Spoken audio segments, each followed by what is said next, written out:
हंसने लगे। अब हमारी ओर देख के क्यों हंस रहे हो? तो जवाब दिया तुम्हें नहीं पता मैंने हंसी क्यों आई। दूसरी बात और है, अरे हमें तो सामने हमें तो पारे, लेकिन सुनो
लंबाई कम कर दो।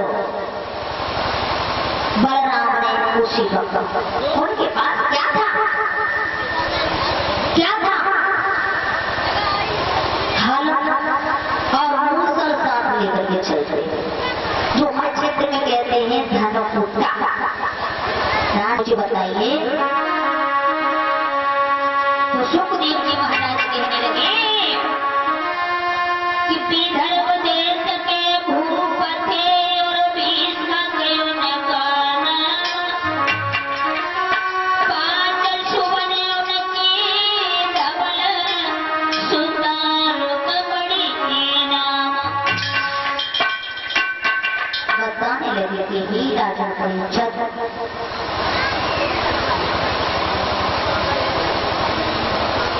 जवाब दिया है,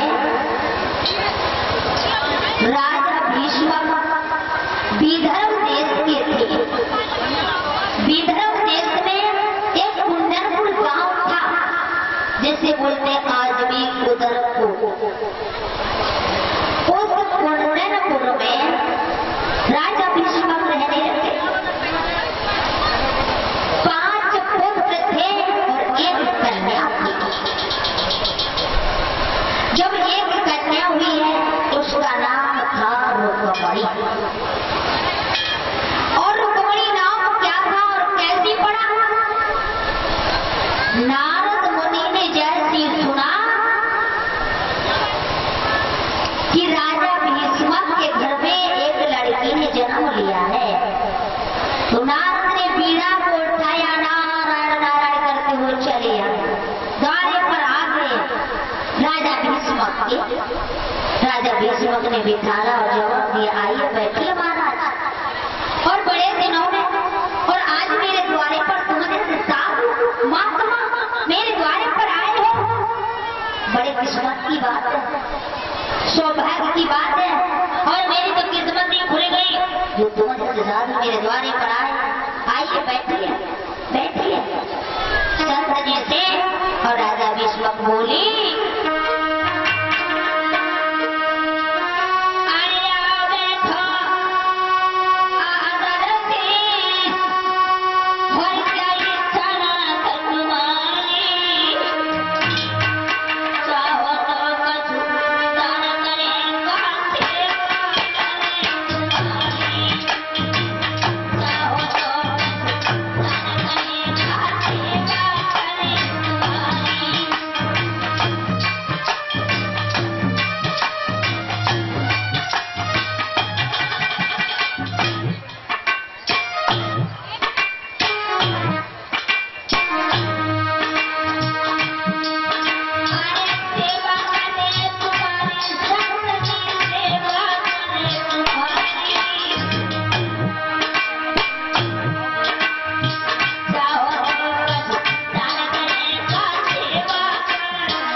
जो तुम जैसे साधु मेरे द्वारे बैठिए।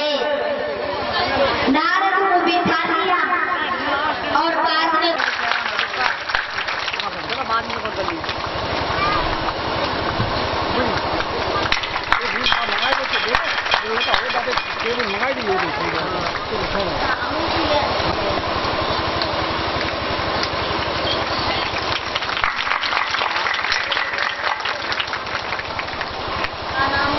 हमारी बिटिया की हस्तरेखा बताओ।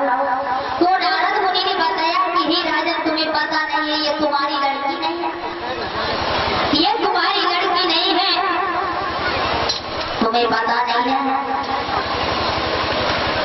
हस्तरेखा बहुत बढ़िया है, बहुत अच्छी है, और इसका विवाह ऐसे वैसे के साथ नहीं होगा। बोले कैसे के साथ होगा? तो जवाब दिया है इसकी शादी द्वारकाधीश कन्हैया के साथ होगी। बोले क्या? द्वारकाधीश कन्हैया के साथ होगी।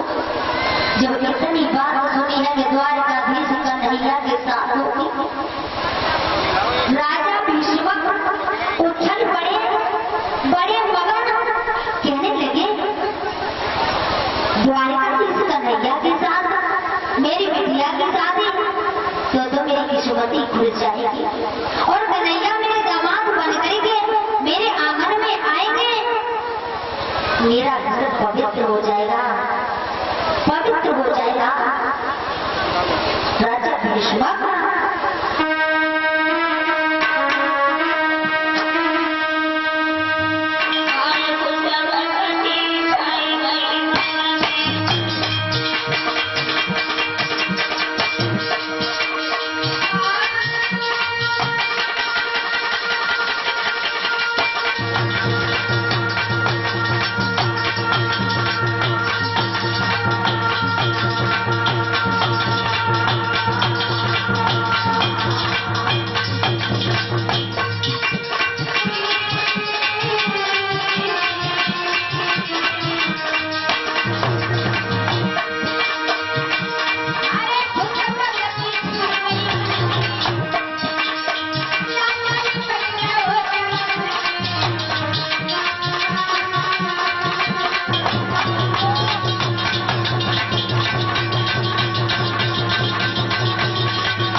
राजा कहने लगे क्या कन्हैया मेरे घर आएंगे दामाद बन करके? बोले हाँ। इस तरह से उन्होंने जैसे समझाया और समझाने के बाद नारद तो वहां से चले गए। अब वही पुत्री जिसका नाम रुक्मणी रखा नारद ने, और रुक्मणी वहां से जैसे चली गई,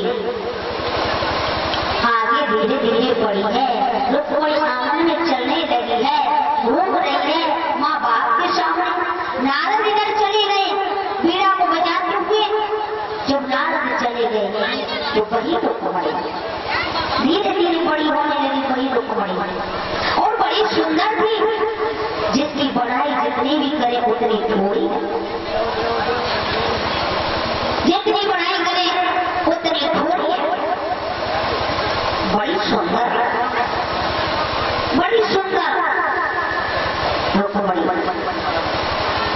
वही रुक्मणी धीरे धीरे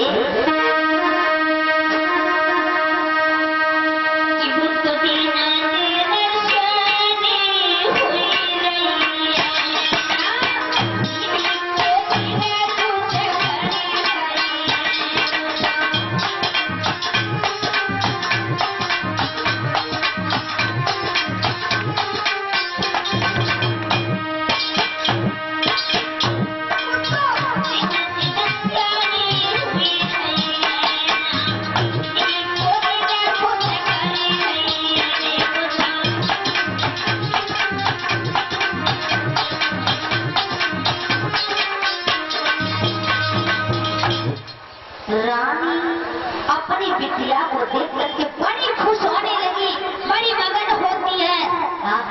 मेरी लड़की धीरे धीरे किसी दिन जवान हो जाएगी, और जवान होगी फिर इसकी शादी करोगी। मेरे घर में दामाद आएंगे, बड़ी खुशी होगी, बड़ी मगन है।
सूत्रमती ने विचार किया, अब मेरी बेटी धीरे धीरे बड़ी होने लगी। एक दिन गुड़िया गुड्डाओं का खेल करने लगी और रुक्मणी की मां सूत्रमती ने देख लिया। जैसी देखा है, पूछा बेटी क्या कर रही थी अभी? जब